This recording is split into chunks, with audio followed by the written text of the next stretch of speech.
Hi guys, this is day 2 of 31 Days of Tarot. If I'm following Ethony's prompt for the 31 Days of Tarot. Let me get my book here. I'm sorry, thought I had everything with me. Yes, day 2 is the top 5 tarot decks of 2019, and I gotta admit, I've only been doing this since like April. That's when I bought my first deck, and I only have 4 at this point. I don't have a lot of money, so I only buy decks that I feel really, really, really strongly drawn to. Save for my first deck, as you probably seen in previous videos.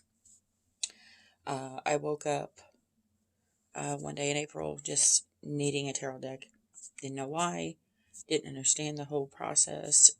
Didn't understand tarot at all. Had no interest. And like I said previously, the more I ignored those feelings, the stronger they got. Till it was like 2 weeks later, I found myself at Barnes & Noble, and I was looking at decks.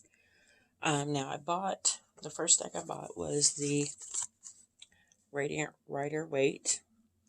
The box and stuff's not in there, but it came with a book and the deck. And the reason I bought it was because it said the Exploring Tarot using the deck and book set. It was like the go-to for learning tarot. It was like a study. The book is like a study book. The book is really informative. It asks questions that for a newbie, I guess you could say this is the way to go. However, I didn't know there were several Rider-Waites out there. I didn't know that there were several different kinds of tarot. I do now. I know a lot more than I did when I bought this, or I probably wouldn't have bought this because I was iffy about getting it. I bought it because I thought it would help me learn. As a Virgo, I'm all about learning, and when I dive into something, I dive deep. And it's just the deck I wasn't really drawn to. I wasn't really drawn to the deck. This is the box the deck came in. It's a tuck box. It's very cheaply made. I kept it just because the box, it came with everything. I wanted everything to stay together. But I did make my own box. Oh, let's sit down. My own box.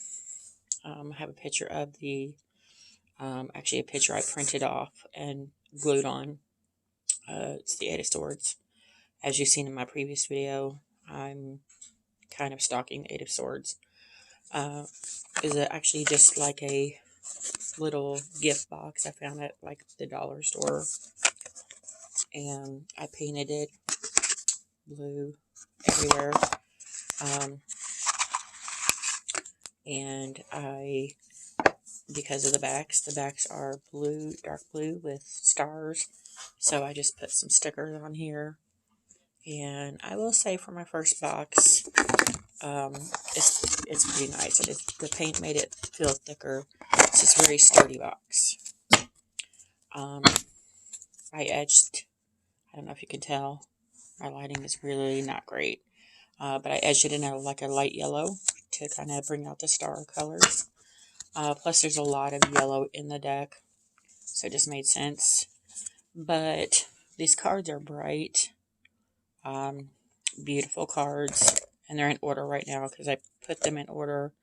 I did kind of start trying to read them for a little while. They just not really a deck that spoke to me at all.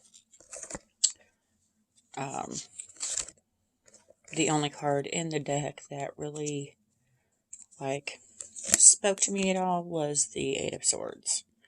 and that basically follows me in every deck I get. The colors are bright, they're vibrant, they're what I would assume I would like in a deck. They're just not, I thought maybe I'm just not going to read tarot because I bought an oracle deck shortly after, and I could read that thing like we were meant for each other. And I was like, maybe I'm just not a reader of tarot. Maybe I just read oracle decks. And then I saw, because I become addicted to watching unboxings on YouTube, the oracle deck I had at the time was, it felt like an extension of me, like a part of me. And so, even when I hold the cards, I like get a, like an energy feel, like they heat up, and I wanted so bad a tarot deck to connect with, like I did the oracle deck. So I went through, looked at a bunch of unboxings, and there was a couple that caught my eye by the same creator, like a book 1 and book 2 kind of deal. And I was kind of wishy-washy on back and forth on both. And I had started to really dived into the Rider-Waite that I had, because it was the only deck I had. Realized there was more than one Rider-Waite. I realized there was a lot of clones out there. And the deck I settled on was the deck 2, the Tarot Illuminati, and I love this deck. It comes in a great box, magnetized there. The book is amazing, and it seems thin, but it's thicker than what it looks like on there. It's got this beautiful ribbon. You just pull it out, and there's your deck. Now, when I saw the unboxing, I was a little disappointed when I got my deck, because it had a gold guild here, which is what I was wanting in the deck. Mine did not, so I did take a paint marker and kind of gild it, do a gold edging there. The paint marker, I don't know if it was just because it was cheap or whatever, but it has also already started to flake, and I've only had this deck maybe 4 months. But I pull a card of the day every day from it. I love the backs. Green is my favorite color, and it's surrounded in gold. I love it. And this is pretty much a clone of the Rider-Waite Smith deck, except the pages are princesses, you can see. And I don't know, this deck that's cardstocked me for a long time when I got this deck. Actually, when I got the Rider-Waite deck too. This deck really, and now I don't know why that's upside down. That's another card that stalked me for a while. This deck is it is essentially a Rider-Waite clone, but it is gorgeous. I love the artwork. I love the when I do pull a card, the messages I get, the insight I get, it speaks to me on a level that the Rider-Waite does not. And it's just beautiful. So that was deck 2. And I was like, oh, I really like this. I really like the artwork.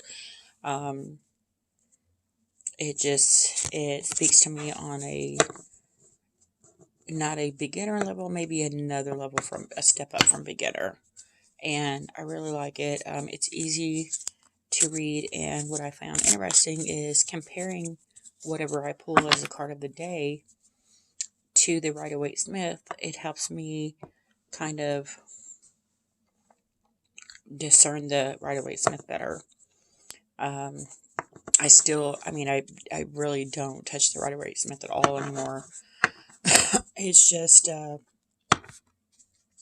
this is like why would I read that when I've got this one in my hand kind of deal. And yeah, that was the Tarot Illuminati. The other one I was debating was the Apocalypse Tarot, which is this one is by Eric C. Dunn, and he created the Apocalypse Tarot too. Eventually I'm going to get it, but once I got this, I'm like, yeah, I don't really need it right now, so I kind of put it on the back burner, especially when I saw the unboxing of the next deck, because I wanted the Tarot Apocalypse really bad, and as soon as I saw this next deck, I'm like, Apocalypse who? I had to have this deck. Now, this deck was, from what I saw, the video I saw was a Kickstarter. It was gilded in a really pretty green. It had a really thick, huge book that came with it. Unfortunately, I missed the Kickstarter, but I had to have this deck. And so for deck 3, it is the Lightseers Tarot. And this book, it comes with a book. It's tiny, but I love it. It's actually thicker than some of the other books I have. And I forgot to show you the Radiant Rider weight that came with that deck is humongous. It's huge. I do like this book simply for the fact that some of the every page it has 2 pages of different things for the book each card. They have questions that you can ask yourself, so it's kind of a self-learning of yourself as well guide. So I really like the actual book to the Radiant Rider weight. I don't feel any connection with the cards at all. But back to my new fave, and yes, the Lightseers Tarot has a really, it's a small book, but it's thick, and it's got a bunch of spreads in it. What I like about this, to me, it's a different take than Rider-Waite. I know a lot of people do reversals, and I don't really read yet. I do. I'm still learning. To me, I just lack the confidence to read for other people right now. I have read for a couple people when they persisted, but that's one of my goals for 2020 is to get over myself and have the confidence to be able to read for other people. And this book, I feel like it helps do that, because instead of reading reversals, which I don't read anyway because I'm new to this, I'm still learning everything. It does a dark side and a light side, or a light side and a dark side. And if you're pulling, or a shadow side, so if you're pulling for yourself, I found there are a lot of darkness, especially for some reason with the Lightseers Tarot. There to me is a lot of darkness that can go with the cards as well. So I really like that aspect of seeing the light and the dark side of things in a card. Now, when I saw the deck on YouTube, and it was actually Lisa from Supported Tarot's unboxing, because she supported the Kickstarter, I think. And I'm like, oh, I want them just for the edging. It's this really pretty light green. Unfortunately, when I got mine, I got them off Amazon, did not come edged, so I did edge them in this really beautiful dark green. And I actually like that a little better than the lighter green. Dark green, this is my favorite color, green. And there are a lot of cards in here that match this color, including the book, the box. So, I'm really happy. And for some reason, I love the smell of these cards. Like, I take them out every day, even if I don't pull a card, and just smell them. It's weird, I know. But the backs are the same as what was on the Kickstarter. Beautiful, that's green triangle. Reminds me of the Eye of Ra or something. It's this deck, as soon as I saw it on her YouTube channel, I was like, I have to have it. Now, it is a more modern deck than the previous two I've showed you. However, this deck, between this and the Illuminati, I don't need any more decks. Like, I feel like this fills another void, a void of some sort that the Illuminati doesn't. And they seem to do two different things for me. And, oh, I love that. Love that strength card. And I love how it's just like handwritten in there what the cards are. The wheel. Right. Yeah, that's the wheel. And I showed the Eight of Swords in this in a previous video because the Eight of Swords in this deck was just the, like I said, in that previous deck, our previous video, the Eight of Swords, I'm like, I guess I'm basing getting a deck on what the Eight of Swords looks like. Because this, when I saw the Eight of Swords, I was like really intrigued with the deck. Love that. Really intrigued. I love the full there. Love it. And you can see the blues and the greens in there. Really pretty. And I actually love this too because I'm all about the earth and getting your feet in there and getting your hands in there and just getting dirty with the earth. Love that too. There's very few cards in here that I don't absolutely adore. But yeah, the Eight of Swords is the one. Ace of Wands is beautiful. Hanged Man, I love this, and I love the greens in that. Love it. The Magician, I could go on and on and on all day. Maybe I should do a walkthrough. But I love the Two of Swords. I love the swords all has crows in the decks, or in this one, there's the devil. It's very tempting. I was trying to find I might have already moved it. Yeah. The Eight of Swords, because that is, I feel like that's my card. I don't know, I can't explain why I, like, track this card down in every deck I look at to purchase. I don't know, there's no explaining it. I really don't understand it. I mean, I do. This deck actually helps me understand, there it is, why, but it's so dark, but at the same time, it's revelation. This is how she is in reality, but this is how she's actually seeing herself, and the crows are like these little devils saying, no, you can't do this. She's not realizing it's all in what she sees, her perspective of things, and I really resonate with that card. But that is number 3, the Light Series Tarot.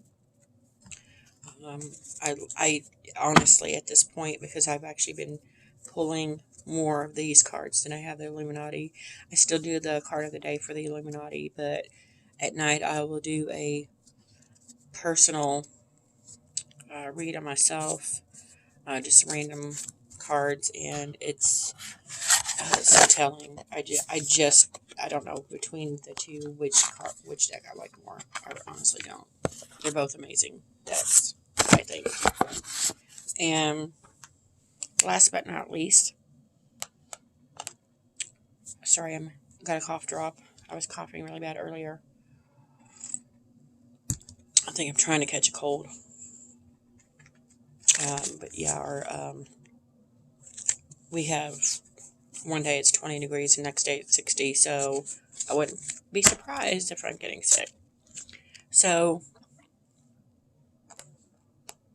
before I got the Light Sears Tarot, I was looking at all the Rider-Waite's, found a couple that I really, really wanted, because whereas the Radiant Rider-Waite doesn't really, I love the coloring in it. I don't know why, I just don't, there's no connection there. And I've actually seen a lot of videos where others are saying the Radiant Rider-Waite is not, they don't connect with it either. However, a lot of people are saying the Centennial Rider-Waite they connect with. It's very antique looking, very aged, and I actually love that about the deck. So I actually got a pocket size, which is my deck number 4 of the Centennial Edition Smith Rider-Waite, or Smith-Waite Tarot. And this deck actually came, it's a box too, which I hate the box because it's already ripping. And I pulled these out maybe twice of the box and it's already tearing. But it comes with a great little booklet. I don't think that's considered a booklet. It just unfolds and keeps unfolding forever. But there's a couple actual spreads on there, which I find cool. I don't know why that's even turned around. The backs are like this, and they're very skinny, but they're like the length of regular cards, playing cards, but they're skinnier. But I love the backs, green. I can literally hold them like this in my hand, which I actually love, and I love the imagery. It's the exact same as my Rider-Waite, and yet, and I've used this a couple times. It just seems very aged and antique, and I love it because of that. This is probably going to be a collector deck. I will probably never use it. This is one of the extras. It actually came with 2 extra cards of is it Smith's artwork. She created the artwork. But I left them in just because I probably won't use this deck as a reading deck. I just wanted it for my collection. And yeah, the Hermit is my soul card. One of my soul cards, I feel. I love this world. Love it.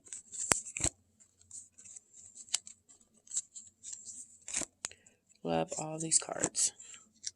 They're just, it's a different feel than the other one, even though it makes no sense because they are the exact same imagery. They're just colored down. The color's not as bright as the Radiant Rider-Waite.